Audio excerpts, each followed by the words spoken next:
Thank you. Good afternoon. It's a tremendous pleasure to be here with you today to discuss the place of tax competition in the international tax landscape. Let me take a moment, please, to say thank you, a special thank you to the World Bank, and especially Blanca Moreno-Dodson, wherever she is, and to my fellow members of the Tax Co-op team from Montreal. Thank you for what you've done to put this together, for organizing this event. Today, the enhanced mobility of capital, goods, and people has not only increased international economic integration, it has also resulted in more mobile tax bases. As national authorities attempt to spur investment and expand their tax bases by offering more favorable treatment than is available elsewhere, the result is increasingly aggressive tax competition.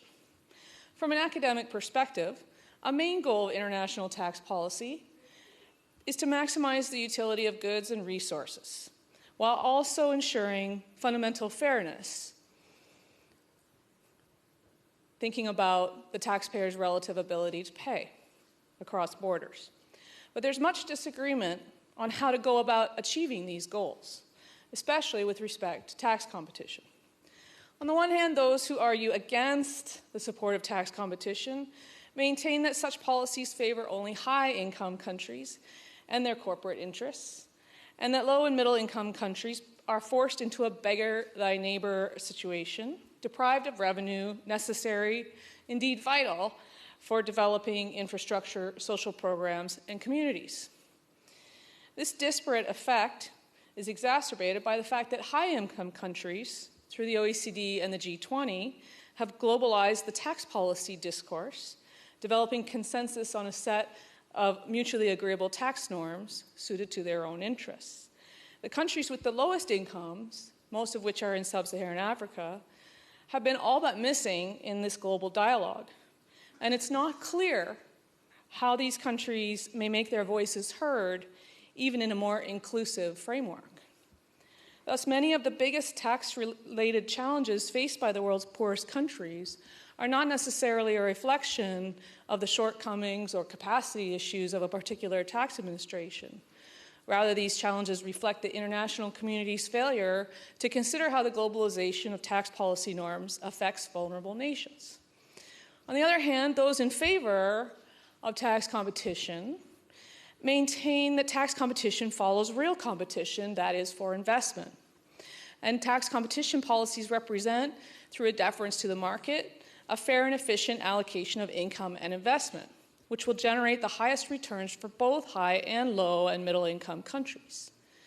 They further maintain that the returns sought by foreign investors are the minimum required to produce direct investment. So it does not follow that if tax competition is discontinued, the levels of investment currently enjoyed by countries with lower tax rates would remain the same. Overall, those in favor of tax competition posit that artificial limitations placed on the market would reduce trade with and investment in the countries that need it the most, thus slowing the growth and development of low and middle income countries. So who's right? Well, a friendly debate, in my view, is the best way to get all the best arguments on the table. If there's an argument for competition, I want to hear the best argument for tax competition. And if there's arguments against tax competition, I'd like to hear the best arguments against tax competition. Neither side of this debate should be arguing with itself. We should see both sides of that debate arguing with each other. Then we move forward in the dialogue. So we have a friendly debate set up for you. We have taken one of the best and brightest on each side of this tax competition conundrum. And I want to point out that the World Bank's mission is promoting shared prosperity and fostering income growth. So it's the perfect forum for an event in which that's the aim of both sides to this debate. I'm going to now turn the floor over to Montano Cabezas. Montano is a graduate tax scholar at the Georgetown University Law Center, and he's going to introduce today's speakers and moderators. I'm very happy to turn the floor over. Thank you.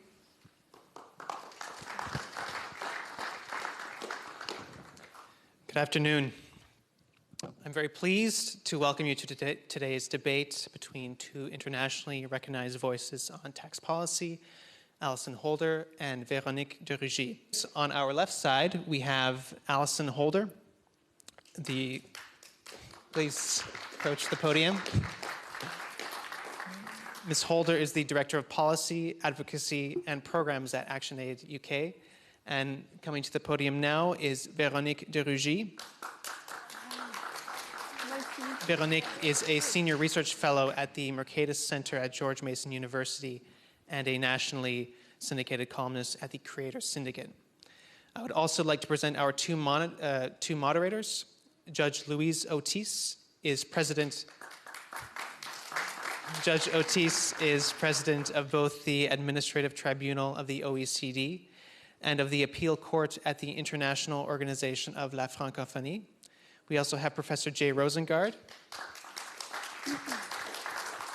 Professor Rosengard is a lecturer in public policy at the Harvard Kennedy School, where he is also director of the Financial Sector Program at the Mosava Rahmani Center for Business and Government. And I will now turn the floor over to Judge Otis. Thank you very much. And welcome to all of you and Professor Rosengard. I think we are a very good team. Eh? It's the second time.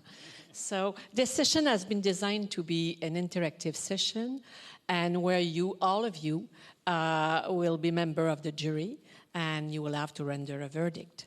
And you will see that being member of a jury is not an easy task. And you will have to assess the strengths and the weaknesses of both arguments. And of course, you will have to be all impartial and independent, which is difficult sometimes. And okay, let's go with this debate. The broad theme for this event is what's better for developing countries, tax competition or tax cooperation? The debater will argue 3 proposed resolutions in 3 rounds and conclude with a round of open debate.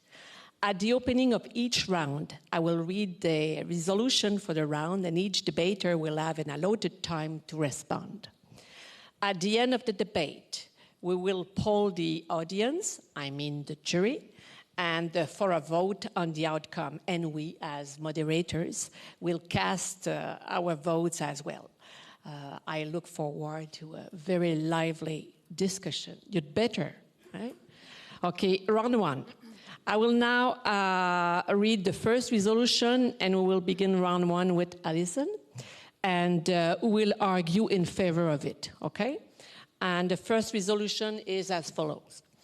Be it resolved that tax competition harms developing countries by reducing their capability to raise fiscal revenue to finance physical and social infrastructures needed for economic growth and social and inclusion. And the floor is yours. Thank you very much. Thanks for having me here today. I'm Alison Holder. I'm a director at ActionAid, which is an international NGO that's spent many years working for greater tax justice as part of its mission to eradicate poverty. We need to start this debate with a distinction between developed and developing countries. And too often debates about tax competition take place in developed countries with only the voices of developed countries represented. As ActionAid is an international development NGO with offices in 45 countries, most of which are in the global south, we're well placed to bring the experience of developing countries to bear here today. If we look at the situation of fiscal revenue raising and public goods in OECD countries, it's a pretty uniform picture. Even in the OECD country in which we stand today, all OECD countries have extensive public services, state-funded infrastructure supported by tax revenues, much of which could not exist purely on a for-profit basis. Total taxation in OECD countries is typically around 35 to 45% of GDP, and corporate income tax is a significant source of revenue, around 8%, but there's also many other sources of revenue. The situation in developing countries is very different. In most of these countries, tax to GDP ratios tend to be somewhere between 10 to 20%, and corporate income tax accounts for more like 16%, so that's compared with 8% in OECD countries. And when we take into account other revenues such as natural resource royalties and trade taxes, the contribution of corporations to the public finances in developing countries can be far higher than that. With developing countries, we're talking about countries that mobilize far smaller revenues in proportion to the size of their economies and where corporate tax, including income tax and other kinds of contributions, are a much bigger proportion of those revenues. In developing countries, almost by definition, public services and infrastructure are undersupplied, and in many countries there are large areas with very few public services at all. So my answer to the question, does tax competition harm the ability of developing countries to raise fiscal revenues and make the necessary investments in economic and human development? It's an emphatic yes. I want to start by ensuring that we're working from the same definition of tax competition. I think it's too commonly thought of as just being about the lowering of tax rates, but it's about much more. Yes, about the lowering of tax rates, but also about the erosion of the tax base, whether it's through profit shifting, granting of generous exemptions and incentives, or unfair tax treaties, just as a few examples. So how do we know that tax competition harms developing countries? Well, first we have research showing that it does. And some of that research comes from this very institution or its close cousin down the road. We know that estimates of revenue lost to developing countries because of base erosion and profit shifting, a phenomenon that is only possible in a world where tax competition is rife. IMF research has estimated these losses at about $200 billion each year for developing countries, and these are just the legal outflows. So the $200 billion doesn't include illegal outflows due to tax evasion, which are also likely to be substantial. The illegal outflows are less related to the phenomenon of tax competition, but the fact that tax havens and secrecy jurisdictions exist makes tax fraud more attractive because the profits of it can be laundered and stashed in tax havens. So we've got $200 billion lost due to legal tax avoidance for developing countries, a system of tax havens and secrecy jurisdictions that enable illegal tax evasion from developing countries. What else? We also have ActionAid's own research that shows the amount of corporate tax revenue foregone by developing countries because of tax breaks. The cost is startlingly large, just under $140 billion every year because of generous tax breaks for companies lost to developing countries. Another study looked specifically at Sierra Leone and found that it had given up revenue equivalent to 8 times its national health budget on tax incentives for large companies in 2012 alone. Another form of tax incentive offered by some developing countries is the weak or unfair tax treaty. More ActionAid research shows that Bangladesh is losing approximately $85 million every year just from one clause in its tax treaties that severely restricts its right to tax dividends. Remedying this alone could pay for health services for 3.4 million people. In country after country, you come across the same assumption on the part of politicians. To bring investment, we must offer tax breaks. And I'll challenge this assumption directly in the next resolution. To summarize my arguments affirming Resolution 1, debates about tax competition are often based on assumptions which aren't valid for developing countries, which have pressing needs for more revenue to spend on public services and who depend more heavily on revenue from corporations. 2, tax competition harms developing countries by causing them to raise less revenue than they otherwise might, and the scale of the revenue foregone is likely to be substantial. And 3, tax competition is a major enabler of corporate tax avoidance, which also has a disproportionate effect on developing countries. So the floor is yours too. It's a pleasure to be here. As you will soon discover, I am a beginner at debates. I'm obviously not as organized as Alison. And I too want to start with actually not so much a definition, but actually an understanding of what I think is so important about tax competition. Tax competition is a process. It's a process that actually sends a fundamental and important signal to governments about their own domestic policy. For instance, if you have massive amount of capital flow out of a country, it actually serves as a signal that this country should change its tax policy and sometimes its institutions. And it's not because you don't like the signal that is being sent that you should actually squash competition. I actually think we would do a lot of disservice to governments who have the tendency, if we understand public choice economics, to overspend, overtax, and never try to actually implement the type of policies that actually are conducive to economic growth, because as you said, I mean, this is what we're after. Now, the other thing I want to actually say is that many developing countries aren't first and foremost suffering from tax competition. They are suffering from corruption, a weak rule of law, and weak institution that fails basically to allow entrepreneurship and prosperity. Unfortunately, big government policies will only enable more corruption. I also want to actually point, hello? Yeah. I think I'm turning it off myself, so I'll put it this way.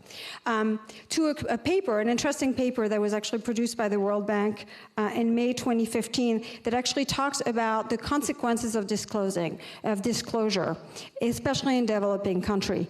And when you know that a lot of the attempt by high taxation to squash tax competition has been done through we call it collaboration, but actually bullying of low tax nation to disclose and engage in automatic exchange of information. I think it is important. Let me read the conclusion of this paper, which I'm happy to share at the end. It says, disclosure also lead to a significant higher level of corruption faced by firms. Once firm information is disclosed, the threat of government expropriation is widespread. Information disclosure does allow rent-seeking by bureaucrats to gain access to disclosed information and use it to extract bribes. With more information about firms available, government expropriations become more severe, especially in countries with poor property rights. I think this is important to keep in mind. Corruption is a problem. Second, the underlying assumption is always a tax competition work against developing country, but it doesn't have to actually be the case. With the right type of institution, tax competition can become extremely beneficial to developing country, especially as developed countries continue to oppress capital owners and investors. Finally, I think it is worth noting that no country has ever become rich through big government policy. In the West, during the 1800 and 1900, which is the time of the explosion of economic growth and countries, the Western world becoming rich, the size of government was actually small. And in fact, for most of these countries, they didn't even have an income tax. So it's government spending for most of this country at all levels were roughly 10% of GDP, and even as late as 1913, the public sector only consumed an average of about 12% of GDP in those major Western nations. In other words, there wasn't big government to misallocate economic output, and there weren't high tax rate to discourage economic output. Now, obviously, fiscal policy is not the only thing. I mean, you need good trade policy, good monetary policy, and good regulatory policy. But the idea that the solution for for developing country is larger amount of revenue as opposed to the right institution, the right policy, and the right tax code is important. As Alison has said, I mean, there's actually taxes are fairly high in this country, even though they fail to raise revenue. I wonder why. And when you look at the IMF data about developing country, for instance, in sub-Saharan Africa, the average spending per GDP in these countries is 27%. I mean, it isn't far from our level currently, and I would agree is way too far, way too big to trigger the kind of economic growth that we would expect. Finally, I would say that discouraging tax competition around the world also won't help. Foreign investment is key and essential to the developing world, and tax competition is the way to get more of it. Any successful attempt by high tax nation to tax company more onerously would mean that foreign company won't have nearly as much incentive to create jobs and growth in the developing world. Let's not forget the developing world is a high-risk investment. I mean, making it harder and more difficult won't help. Now, I think the best recipe for the developing world and prosperity is one that has worked in the West, as we said before, and it's called small government and free market. Thank you. Number 2. Mrs. Holder, you may begin once I've read the resolution, okay? The resolution is as follows. Be it resolved that tax competition increases developing countries' reliance on foreign aid, making them more vulnerable to aid volatility. Your turn. Okay, thank you. So it would be impossible to work for an organization like ActionAid, traveling and working with colleagues across the developing world, and fail to see that developing countries are in grave need of a massive boost in public finance. I've just come from a trip to rural Kenya where I visited a primary school in Kongolai that teaches hundreds of children every day without any kind of physical structure, just a few trees and a teacher with a simple chalkboard that she holds up, teaching hundreds of children. They have 17 girls boarding at this particular primary school who sleep in an area of about 10 by 10 feet with no mattresses or mats, just hard mud ground. The UN has shown that developing countries may need to increase expenditure by some $1.4 trillion each year in order to reach the new Sustainable Development Goals. And a report from Government Spending Watch last year found that domestic public finance currently funds 77% of the spending on the Millennium Development Goals. Not only that, but the report finds that this domestic public finance has been more stable, more aligned to government priorities, and easier to manage than donor-funded aid spending. The need for greater public finance in developing countries needs to be seen in light of the global inequality crisis and the very broad consensus, including from the World Bank and the IMF, that rising inequality is bad for all of us. And inequality is not just a rich country problem. Research from Oxfam showed that 7 in 10 people live in a country where inequality is rising. Public finance and progressive tax and spend policies are essential to curb the inequality crisis and to ensure that the proceeds of economic growth are shared equitably. Further, a majority of the world's poor are women, and tax-funded public services are vital to their economic empowerment, not to mention their fundamental human rights. Aid is a necessary but not sufficient source of financing for many developing countries. Now, it's not a straightforward either domestic resource mobilization or aid equation, but there's many reasons why developing countries don't want to rely heavily on international aid. One of these reasons is that aid that doesn't conform to aid effectiveness principles can break the social contract between citizens and their government, a social contract that should be based on the principle that I pay you tax and you deliver me public goods in return. Aid also has a tendency to be unpredictable, in spite of commitments made by donors to improve aid predictability. Most research shows that the amount of aid that's actually dispersed varies widely from what was actually committed, and that these gaps are widest in the poorest and most aid-dependent countries. And especially since the financial crisis, aid is increasingly skewed in favor of developed countries' own economic and political interests. The OECD aid stats for 2016 show that aid spent on refugees in host countries, so that's in the donor countries themselves, more than doubled in real terms between 2014 and 2015. My final argument in favor of this resolution is that tax competition doesn't bring investment benefit to compensate for the foregone tax revenue, which further reinforces the point that tax competition makes developing countries more reliant on international aid. We established in the first resolution that tax competition is causing developing countries to lose tax revenue, but now we need to challenge the assumption that the foregone revenue, because of tax competition, isn't somehow compensated for by the benefits of inward investment. So the story goes, we heard from Veronique, the story goes that governments will attract investment by cutting tax rates or narrowing the corporate tax base, either as a whole or for particular sectors. The assumption is that doing that will attract investment and that those benefits of that, jobs, economic spillovers, enhanced tax revenue from other sources, will outweigh the costs in foregone revenue. And governments commonly adopt this assumption as a matter of faith. It is hard to test empirically, but most governments don't even seem to try. The World Bank's own research has found that tax incentives are not effective in attracting foreign direct investment in countries with weak investment climates. And we could argue that the vast majority of developing countries have weak investment climates to some degree. The findings are that in these weaker investor climates, investors put emphasis on other factors besides tax, such as access to financing or good infrastructure. So the big risk is that we have tax breaks that subsidize an investment that would have been profitable anyway, or conversely, that never would have been profitable without subsidy.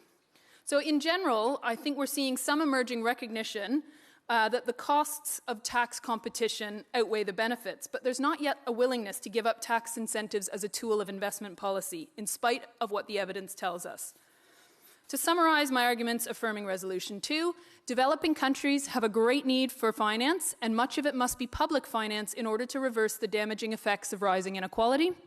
Aid is necessary, but it's not sufficient to make up the financing gaps. It can be unpredictable and is often driven by donors' own political and economic agendas. Developing countries do need to attract the right kind of inward investment. That's long-term investment that brings decent jobs, where you're sourcing inputs from within the local economy and where you have technical and skills transfer. But tax competition is a decidedly bad way to incentivize this kind of investment. The evidence points to the costs in terms of foregone revenue outweighing the benefits for developing countries. Thank you, Mrs. Holder. And Mrs. De Rugy, you may now begin your argument against the resolution. Thank you. I guess this works like Yeah. So, my understanding of the resolution was that tax competition is to blame for increased reliance on foreign aids. And I will say that, it may be true, but again, it is pointing at the wrong target. There is a case to be made, of course, for a rich nation to try to help poorer nation. However, while we're often very clear on the goal, we stop thinking for a second whether it is actually whether the government and rich countries' government are actually the best suited to achieve this role. And case in point, foreign aid definitely isn't. It's long been believed that directing money to stagnant community would jumpstart economy.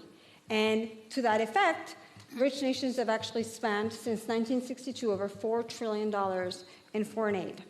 Unfortunately, numerous studies have found little evidence that foreign aid actually leads to greater economic growth.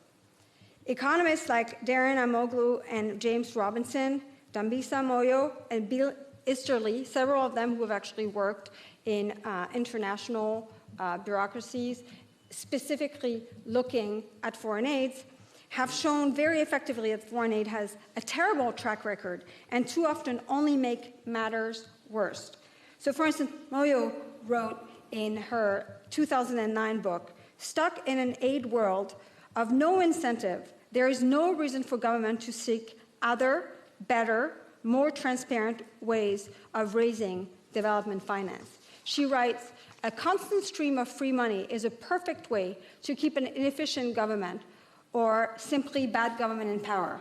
Acemoglu and Robinson wrote, for instance, that when aid is given to governments that preside over extracting institutions, it can be at best irrelevant, at worst downright counterproductive. Many kleptocratic dictators, such as Congo's Mobutu, have been prompted by foreign aid. All of these problems that developing countries have were created by foreign aid and not by tax competition. And as Moyo has explained, if you actually want to increase the amount of spending from developing government, you need to actually take away all the things that get in the way, and foreign aid is one of this. It is worth noting that millions have been moved out of abject poverty around the world over the last 6 decades. But this had nothing to do, or little to do, with foreign aid. Rather, it had a lot to do with economic growth in countries which received little aid, in Asia in particular, and likely encouraged by the pressure of tax competition. The fastest way to faster economic growth and prosperity, as we know, thanks to Lord Peter Thomas Bauer, is through opportunities for private profit, not government plan. Of course, governments have the limited and crucial role of protecting property rights, enforcing contracts, and treating everybody equally before the law, but also keeping tax low. So I think we need to actually be clear. It's like we're using the target of tax competition when there are actually way bigger problems that are facing developing countries, and one of them is foreign aid. The question of the increased reliability of these countries is hardly the problem. It's their reliability on it in the first place that is a problem, and something we absolutely need to address. Okay. Thank you, both debaters.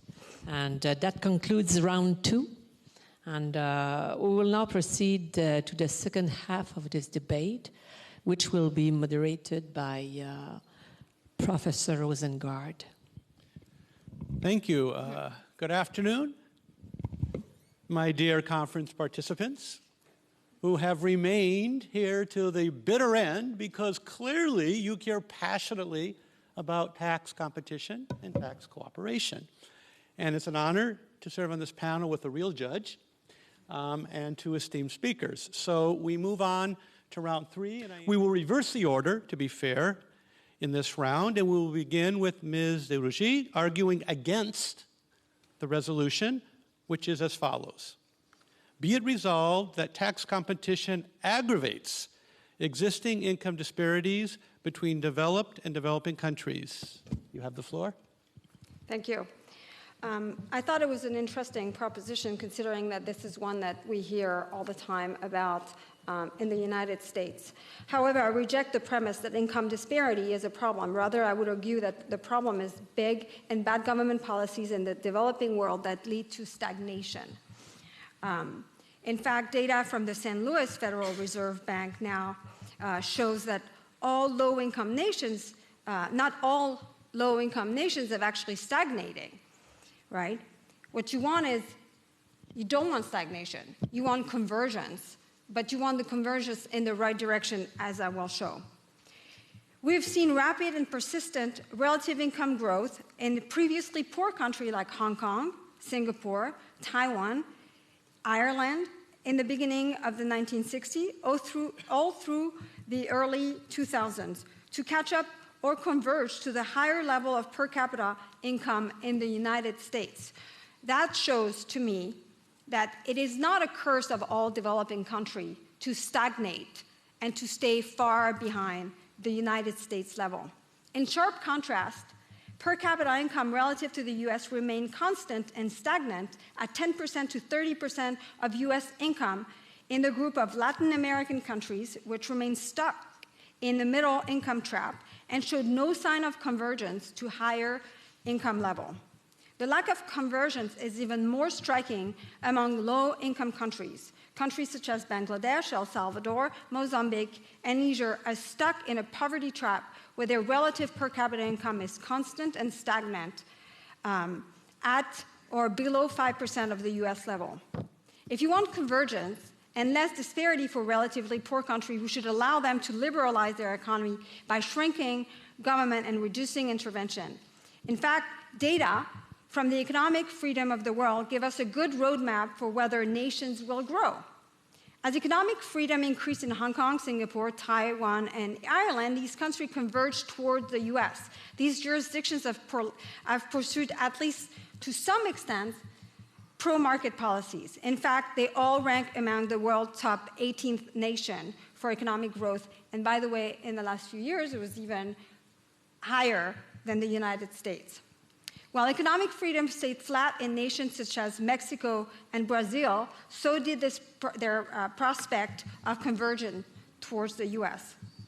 Finally, you won't help poor countries by penalizing rich countries. And we've talked a lot about harmonizing taxes in rich countries in the name of helping low-tax countries. The risk of penalizing rich countries is that you will get convergence towards the bottom. And it's not the kind of convergence that you want.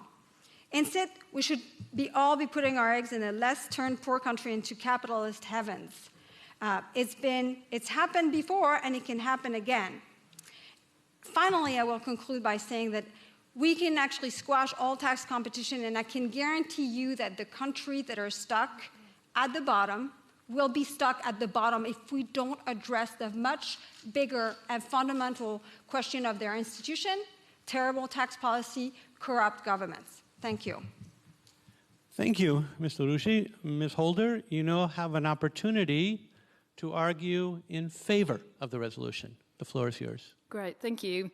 So, having established that tax competition affects developing countries by reducing the tax revenue they could otherwise collect, that the costs of this are unlikely to be compensated for by the benefits of additional inward investment, and that tax competition increases the reliance of developing countries on international aid in a way that's harmful in the long term, We now need to establish that tax competition affects developing countries more than it does developed countries. And in fact, the research tells us that this is true. Tax competition places downward pressure on government revenues in developing countries, and this effect is larger than in developed countries. Again, research from the very institutions that we're hosted by today, IMF research from 2014, showed that if all countries cut their tax rates, then the typical country loses tax base. But the losses are 2 to 3 times greater for developing countries than for OECD countries.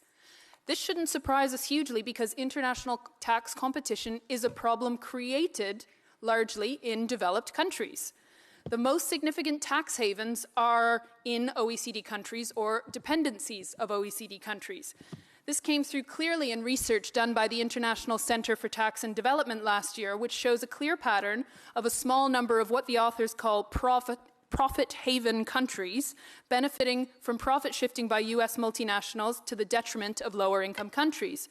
The top 5 profit haven countries that benefited most in this study were the Netherlands, Ireland, Luxembourg, Bermuda, and Switzerland. Put simply, tax competition both reveals and complicates existing imbalances of power in the global system.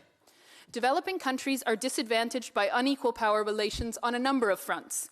First, developing countries are disadvantaged vis-à-vis large and powerful multinational corporations.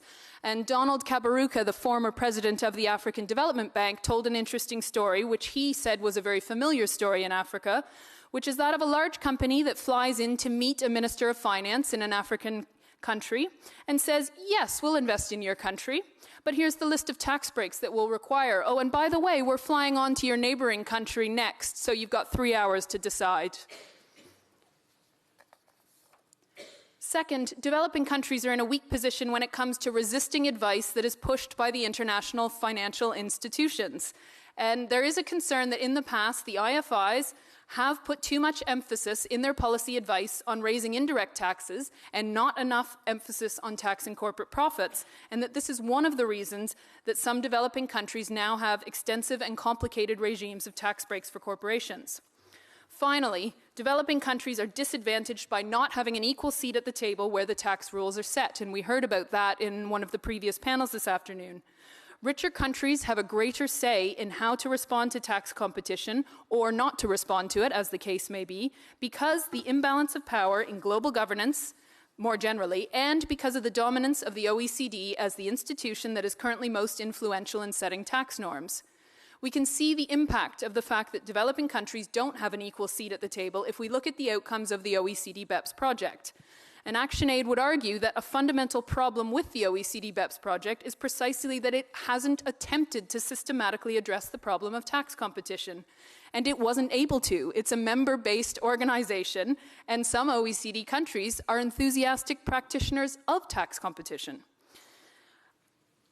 The issue of lack of democratic governance of the global tax system dominated the Financing for Development conference in Ethiopia last year, with the G77 countries and civil society calling for a global tax body under the auspices of the UN, where every country has the chance of equal representation in debates about global tax rules. This demand for fairer global governance of international tax rules is not one that's going to go away. To summarize my arguments affirming Resolution 3, all countries stand to suffer from tax competition, or shall we say the vast majority of countries. By definition, no country can win, because even if the policy succeeds, it can be undone in the long term by another country undercutting it with more tax cuts or tax breaks.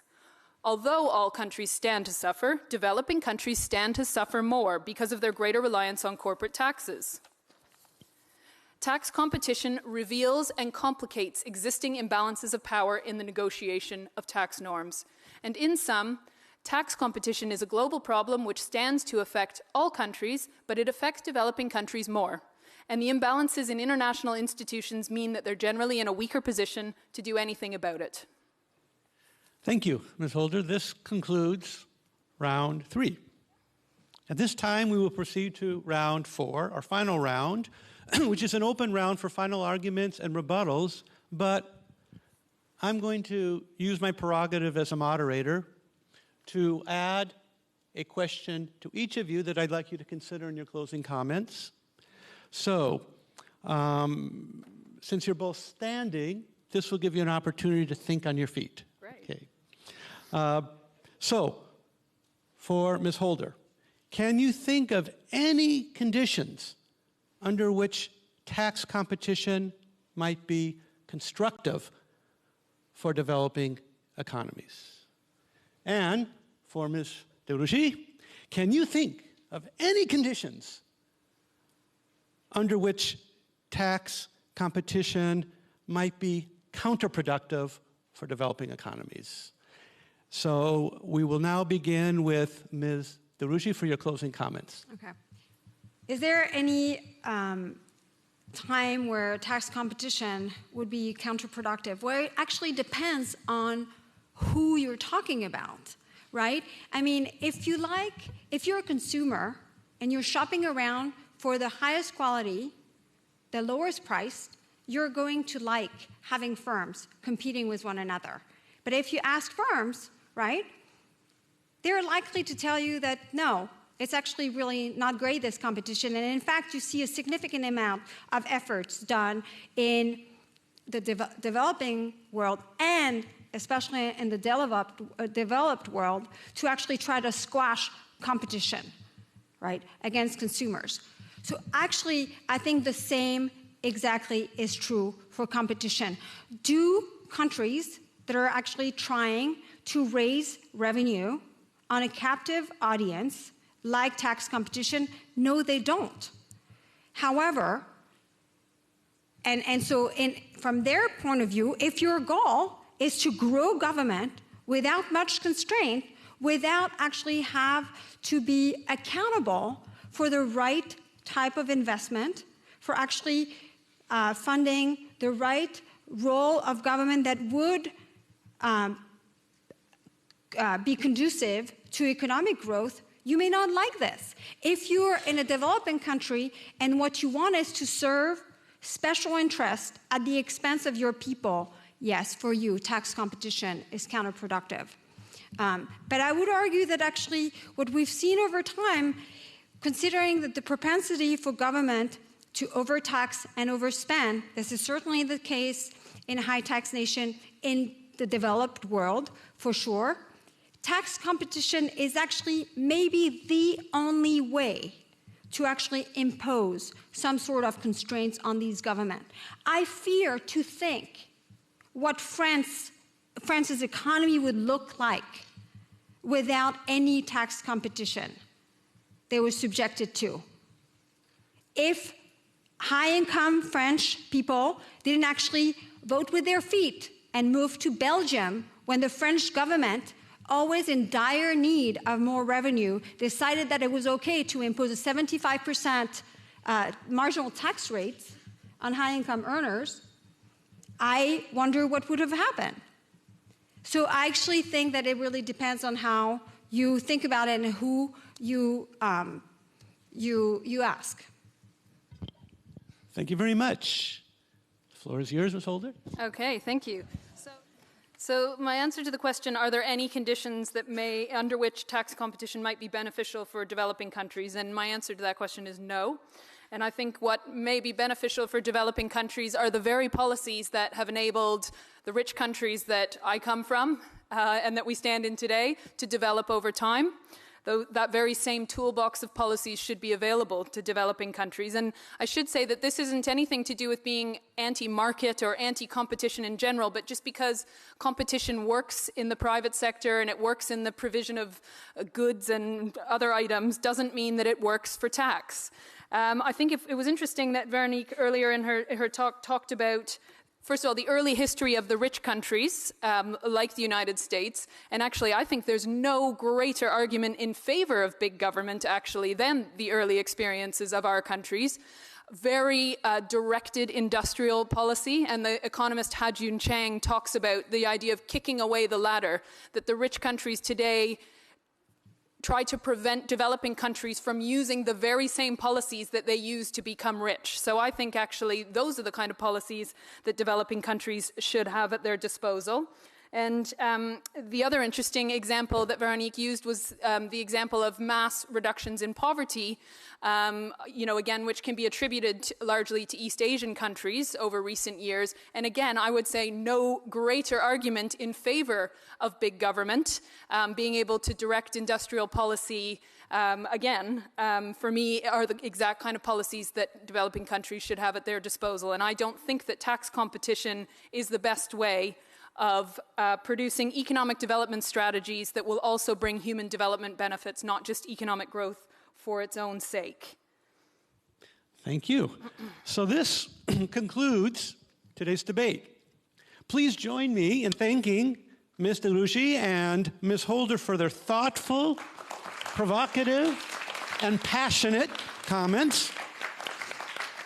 At this time, we will take 5 minutes to deliberate, and you, the audience, will have an opportunity to input your opinion as to which of the arguments you found most compelling, most convincing, and then we will return after you vote with final comments. Thank you very much.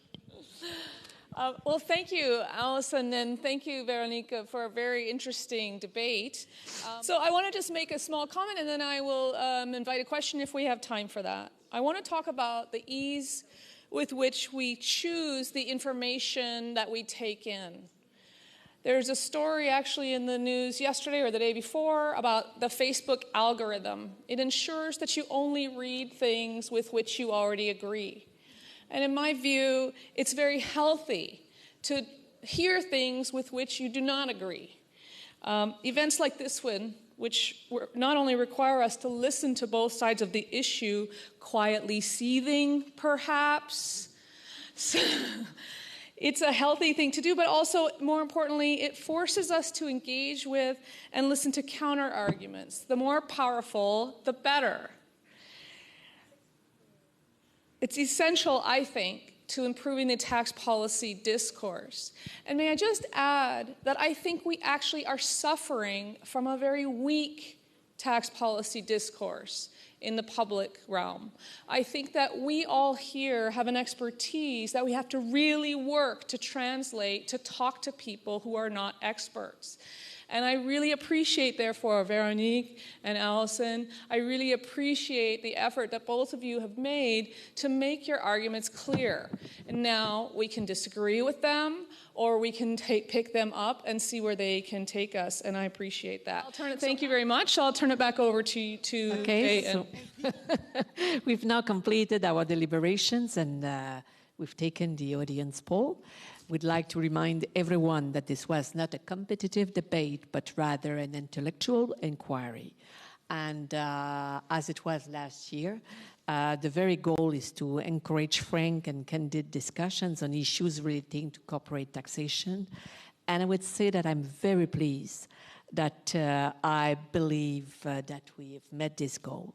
Now, Professor Rosengart, tell us, what's the verdict? So I will give... Unanimous. I will give you I'll just read what the people say, and then I'll tell you what the judges think. So I'm looking at two different results, but the trend seems to be the same. So you'll see on your left, over 90%, 92% thought that the tax cooperation advocates were more convincing than the tax competition.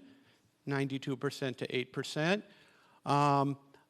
You also have the tax cooperation, about 3/4, 72% were more convincing than the pro-tax competition with 28%. So in both results, the sympathies of the people seem to be with a call for more cooperation over the current system of somewhat destructive competition. So the judges think that, in principle, that's always dangerous when an economist starts with in principle, because something's coming.